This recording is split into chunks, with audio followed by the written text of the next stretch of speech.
Hello friends, आज से हम इंडियन कॉन्ट्रैक्ट एक्ट भारतीय संविदा अधिनियम 1872 चालू करने वाले हैं और ये इसका पहला लेक्चर है।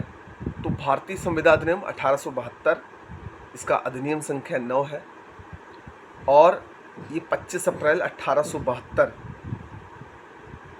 पे लागू हुआ और 1 सितंबर 1872 को के दिन प्रवत्त हुई। ठीक, तो सबसे पहले इसका जो धारा 1 है वो क्या है? धारा 1 सबकी सेम है कि संक्षिप्त नाम होना चाहिए, मतलब शॉर्ट टाइटल। इस अधिनियम को भारतीय संविदा अधिनियम 1872 कहा जा सकेगा और इसका जो विस्तार है संपूर्ण भारत पर होगा।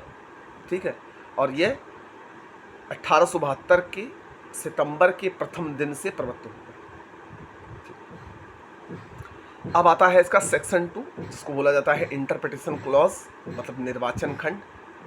इंटरप्रिटेशन क्लॉज में कुछ परिभाषाएं रहती हैं, जैसे इसमें सबसे पहला है कि प्रस्तावना करने वाला व्यक्ति वचनदाता कहलाता है और प्रस्तावना प्रतिग्रहित करने वाला व्यक्ति वचन ग्रहीता कहलाता है।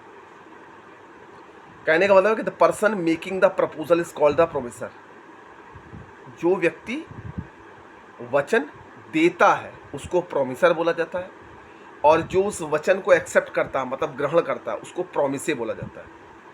तो जो देता है उसको वचन दाता बोला जाता है, कि मतलब वचन देने वाला, और जो ग्रहण करता है उसको वचन ग्रहीता बोला जाता है, प्रोमिसे। जबकि एक व्यक्ति किसी बात को करने या करने से प्रवृत्त रहने की अपनी रजामंदी किसी अन्य को इस दृष्टि से संज्ञापित करता है कि ऐसे कार्य या प्रवृत्ति के प्रति उस अन्य की अनुमति अभिप्राय करे, तभी प्रस्तावना करता है और ये कहा जाता है। अब कहने का मतलब कि जब कोई व्यक्ति किसी दूसरे व्यक्ति को ये बात कहता है, कोई भी बात कहता है, और सामने वाला ये एक्सेप्ट करता है, मान लेता है, तो इसको प्रस्तावना मतलब प्रपोजल कहा जाता है।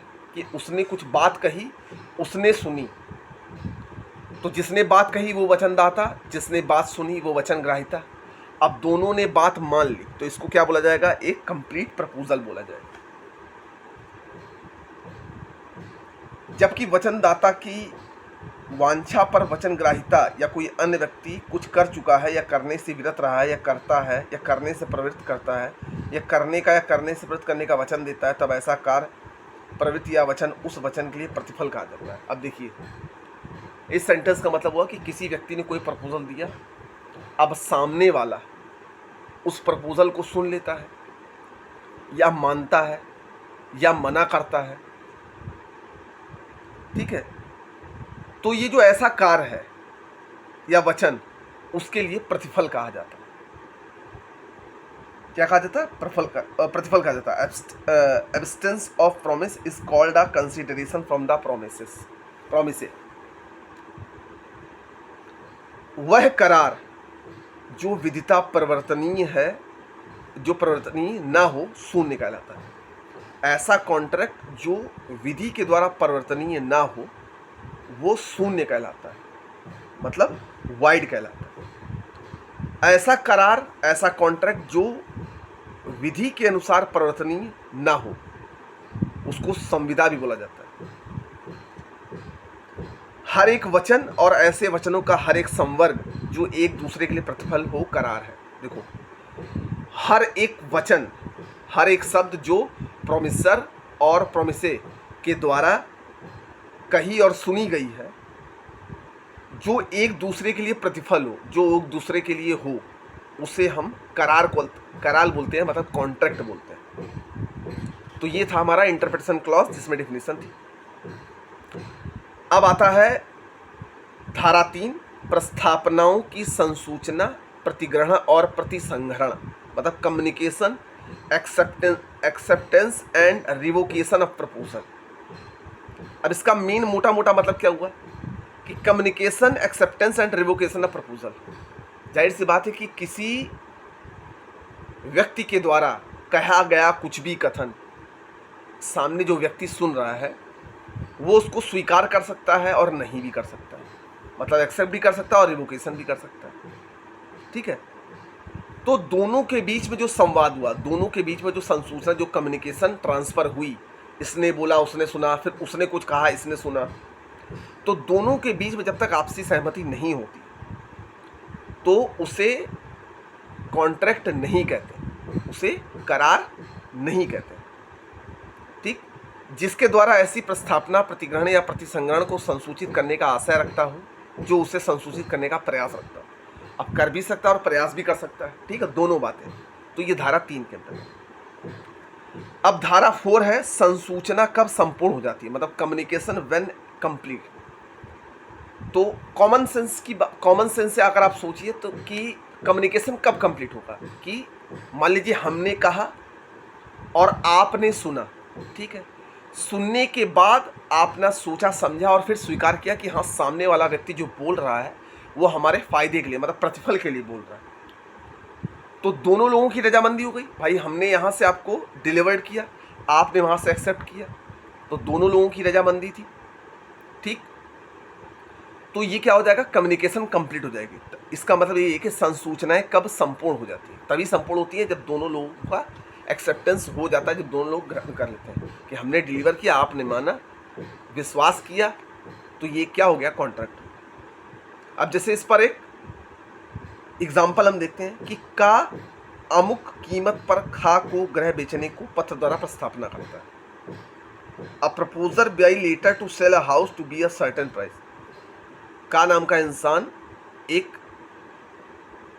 वस्तु को खा को बेचने के लिए एक पत्र देता है। प्रस्थापना की संसूचना तब संपूर्ण हो जाती है जब खा को प्राप्त हो जाता है। अब कम्युनिकेशन कब कंप्लीट होता है, का जो संपत्ति बेच रहा था खा को, उसने उसके लिए एक पत्र लिखा, अब खा ने प्राप्त कर लिया, तो सूचना तो समाप्त हो गई। ठीक, कम्युनिकेशन समाप्त हो गया। का की प्रस्थापना का खा डाक से भेजे गए पत्र द्वारा प्रतिग्रहण करता है। ठीक है, का के विरुद्ध तब संपूर्ण हो जाती है जब पत्र डाक में डाल दिया जाता है, और खा के विरुद्ध तब संपूर्ण हो जाती है जब का को पत्र प्राप्त होता है। अब देखिए, का ने जब डाला पत्र, का के विरुद्ध तब संपूर्ण हो जाएगी। अब जैसे एक व्यक्ति ने दूसरे व्यक्ति को एक सामान बेचने के लिए एक लेटर लिखा, तो का के विरुद्ध ये जो कम्युनिकेशन है कब पूरी तरह से कंप्लीट होगा, जब खा उसको एक पत्र भेज देगा कि हाँ भैया हमको लेना है या हमको नहीं लेना है। ठीक है, दोनों बातें हो सकती हैं। का अपनी प्रस्थापना का प्रतिसंग्रहण तार द्वारा करता है। ठीक है, का के विरुद्ध प्रतिसंग्रहण तब संपूर्ण हो जाता है जब तार प्रेषित किया जाता है। खा के विरुद्ध प्रतिसंग्रहण तब संपूर्ण हो जाता है जब खा तार प्राप्त होता है। खा अपने प्रतिग्रहण और प्रतिसंग्रहण द्वारा तार करता है। खा का प्रतिसंग्रहण खा के विरुद्ध तब संपूर्ण हो जाएगा जब तार प्रेषित किया जाता है, और का के विरुद्ध तब जब तार उसके पास पहुंच जाता है। का ने भेजा पत्र खा के पास, खा ने पढ़ा, कम्युनिकेशन कंप्लीट। अब खा ने का को पत्र भेजा कि हाँ भैया हमको लेना है, तो ये क्या हो गया, प्रतिसंग्रहण हो गया। मतलब का ने भेजा खा के पास, खा ने भेजा का के पास, दोनों की कम्युनिकेशन कंप्लीट, दोनों का करार कंप्लीट। ठीक है, तो ये कम्युनिकेशन कंप्लीट मानी जाती है। ठीक, तो ये सेक्शन 4 तक है। हम उम्मीद करते हैं कि आपको ये वीडियो पसंद आया होगा। मिलते हैं अब हम नेक्स्ट वीडियो में, इंडियन कॉन्ट्रैक्ट एक्ट के सेकंड वीडियो में। वीडियो अच्छा लगे तो शेयर करिएगा, इच्छा आपकी। Thank you.